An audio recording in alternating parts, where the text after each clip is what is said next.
नमस्कार मंडळी, मी मीना तुळसकर। आज मी तुम्हाला जवल्याची चटणी कशी बनवतात ती दाखवणार आहे। चला तर मग बघूया साहित्य।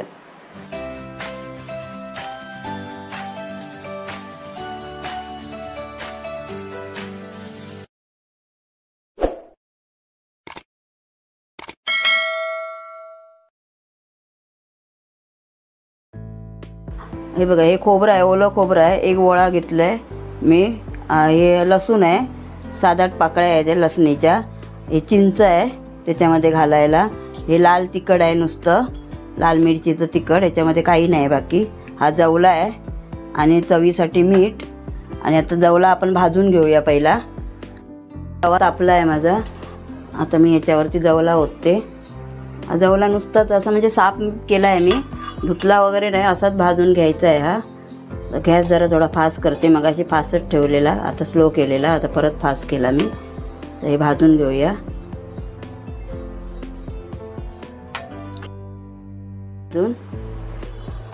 हे बघा, एवढा लाल असं थोडं झाला पाहिजे, सफेद होता ना तो, असा झाला आहे लाल। तर चांगला भाजून घ्यायचा, 5 मिनटं तरी लागतात भाजायला। तुम्हाला जेवढा हवा असेल तेवढा तुम्ही घेऊ शकतात तुमच्या चवीनुसार। आता मी हे काढून घेते, गॅस बारीकच ठेवला आहे, बंद करते आणि आता काढून घेते मी ताटलीमध्ये थंड करण्यासाठी।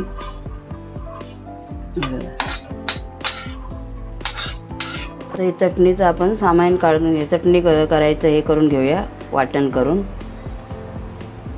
येतं हे खोबरं, सगळं खोबरं घालून घ्यायचं।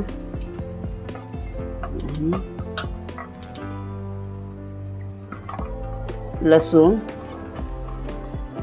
आणि खोबरं आणि हे चिंच, हे सगळं आपण घालून घेऊया एकत्र। आणि हे जरा मिरची पावडर तिखट आहे म्हणून 1 चमचा, नाहीतर थोडी जास्त अशी घालून घेऊया।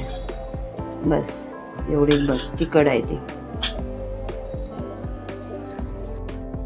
मीठ पण टाकून घेऊया त्याच्यामध्ये, 1 चमचा मीठ टाकते, लागलं तर नंतर मग टाकू शकतो आपण चव घेऊन। आणि थोडंसं मीठ, पाणी जास्त नाही घालायचं, हवं असेल तर नंतर घालू शकतो। आता मी हे वाटण करून घेते। तरी वाटून घेतली खोबरं वगैरे, लसूण, खोबरं, चिंच, मीठ, लाल तिखट। तुम्ही लाल मिरची पण घालू शकता सुकीवाली, माझ्याकडे लाल तिखट होती म्हणून मी घातली ती। अशी घालून हे अशी वाटून ठेवायची। आणि आता ह्याच्यामध्ये आपण 1 मिनिट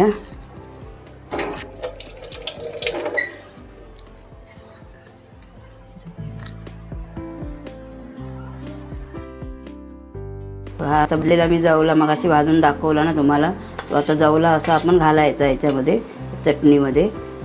आणि जरासं आपण फिरवून घ्यायचं मिक्सरमध्ये। हा चांगला असा भाजायचा लालसर होईपर्यंत। खालचं आहे ते जरा बघा, हा जरा खालचं बारीक आहे ना कुस्कर, ते ठेवून द्यायचं, ते नाही घालायचं, त्याच्यामध्ये रेती वगैरे असली तर असू शकते।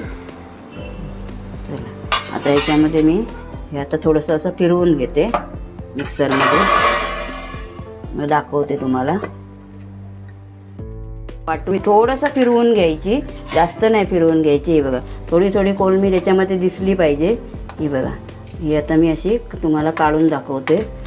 ही अशी तुम्ही चटणी करून बघा नक्की, जवल्याची चटणी। कशाला खायची? हां, ही भाताबरोबर खायची, चपातीबरोबर खायची, भाकरीबरोबर पण खाऊ शकतात तुम्ही, ब्रेड बरोबर पण खाऊ शकता, असं काही नाही, कशाबरोबर पण खाऊ शकता। भाताबरोबर पण छान लागते, आम्ही तर भाताबरोबरच खातो। ही जर रेसिपी तुम्हाला आवडली असेल तर लाईक करा, शेअर करा, सबस्क्राईब करा, कमेंट करा। धन्यवाद। झाली।